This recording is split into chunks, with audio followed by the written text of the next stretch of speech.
Oke, mari kita mulai.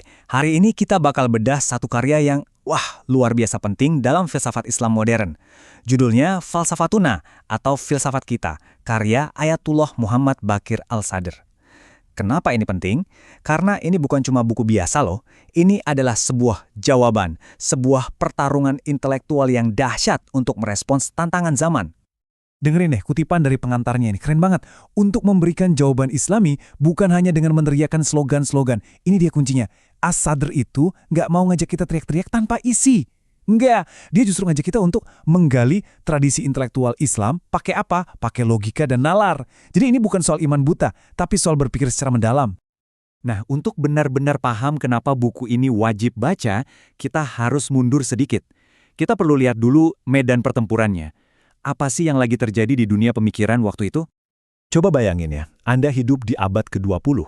Tiba-tiba ada banyak banget filsafat baru yang muncul dan bilang, Tuhan itu nggak ada, realitas spiritual itu omong kosong, iman itu kuno.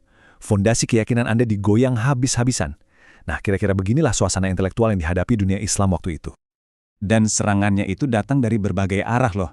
Al-Sadr nggak melawan hantu. Dia berhadapan langsung dengan raksasa pemikiran barat. Ada sekularisme yang bilang agama urusan pribadi aja, jangan dibawa-bawa ke publik. Ada empirisisme yang cuma percaya sama apa yang bisa dilihat dan dipegang. Terus ada agnostisisme yang bilang, kita nggak bisa tahu Tuhan itu ada atau enggak. Dan yang paling besar, materialisme dialektisnya Marxisme yang dengan tegas bilang, semua yang ada itu cuma materi, nggak ada yang lain. Jadi ini tantangan yang benar-benar serius dan datang dari semua sisi. Terus gimana dong responsnya? Apakah dunia Islam diam saja atau marah-marah? Ternyata enggak. Jawabannya adalah sebuah respons intelektual yang sangat sistematis.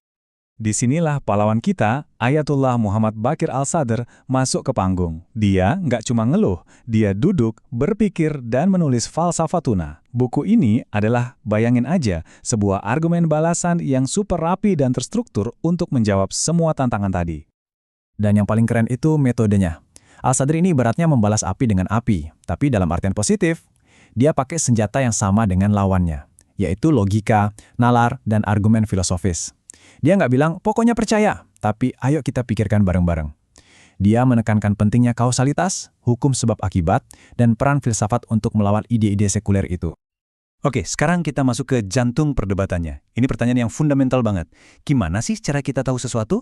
Apa sumber pengetahuan kita? Nah, dalam bahasa filsafat, ini namanya epistemologi. Dan ini adalah fondasinya. Ibarat mau bangun rumah, kita harus pastiin dulu fondasinya kokoh kan? Sama, sebelum kita ngomongin Tuhan, materi, atau apapun, Al-Sadr bilang kita harus sepakat dulu soal ini. Bagaimana kita tahu apa yang kita tahu? Kalau soal ini aja nggak beres, ya argumen selanjutnya bakal goyah semua. Jadi pertanyaannya mengerucut ke sini, pengetahuan sejati itu datang dari mana?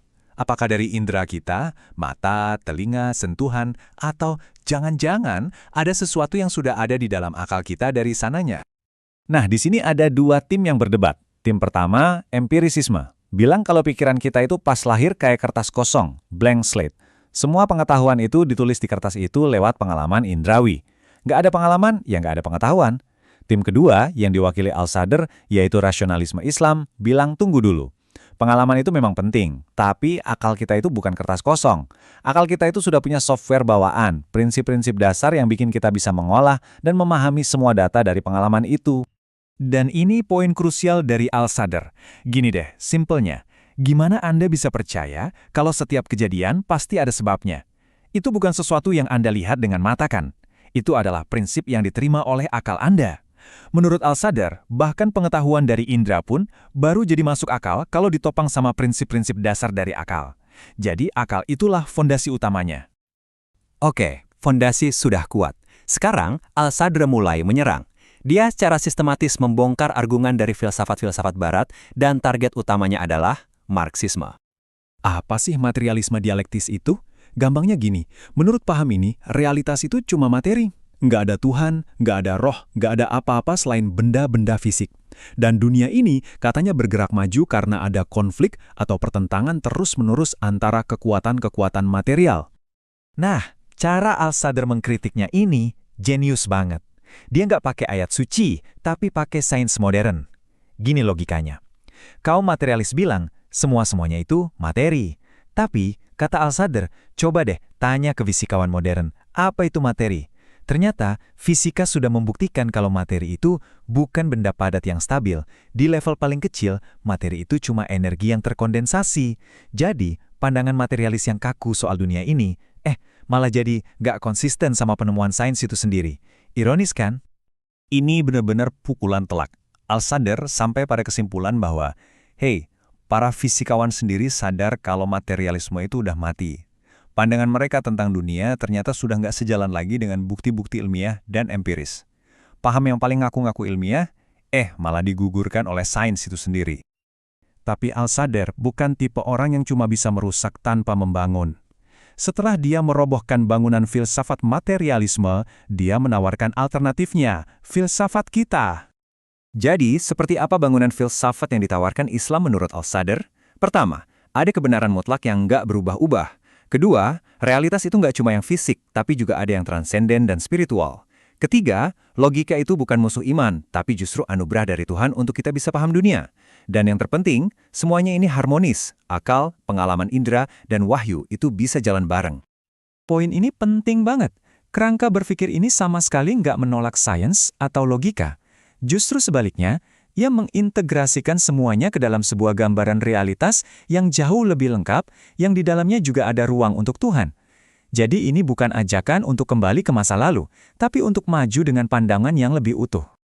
Oke, kita udah bahas argumen-argumen yang rumit. Sekarang, pertanyaan intinya. Jadi, kenapa buku ini penting banget? Kenapa Anda yang hidup di zaman sekarang harus peduli dan bahkan membacanya? Pertama-tama, kita lihat dampaknya. Falsafatuna ini bukan buku yang cuma jadi pajangan di perpustakaan. Sampai sekarang, buku ini jadi salah satu karya filsafat Islam modern yang paling berpengaruh. Dibaca di mana-mana, dari Timur Tengah sampai ke sini, dan terus membentuk cara berpikir banyak orang. Nah, warisannya ini sekaligus jawaban kenapa buku ini wajib dibaca. 1. Buku ini ngasih kita amunisi intelektual. Jadi kita bisa mempertahankan worldview kita dengan argumen yang kokoh, bukan cuma modal keyakinan. 2. Falsafatuna berhasil menghidupkan lagi tradisi filsafat Islam yang hebat itu untuk zaman kita. Dan 3, yang paling penting, buku ini adalah cetak biru, sebuah contoh cara berdialog dengan ide-ide modern secara percaya diri tanpa harus membuang identitas kita. Ini adalah fondasi penting bagi kebangkitan intelektual Islam modern. Jadi, pada akhirnya, Falsafatuna itu lebih dari sekedar buku filsafat. Anggap saja ini sebagai sebuah masterclass, sebuah pelajaran berharga tentang bagaimana kita bisa menghadapi tantangan zaman yang super kompleks, tapi dengan menggunakan senjata dari tradisi intelektual kita sendiri. Ini adalah manifesto tentang kepercayaan diri intelektual.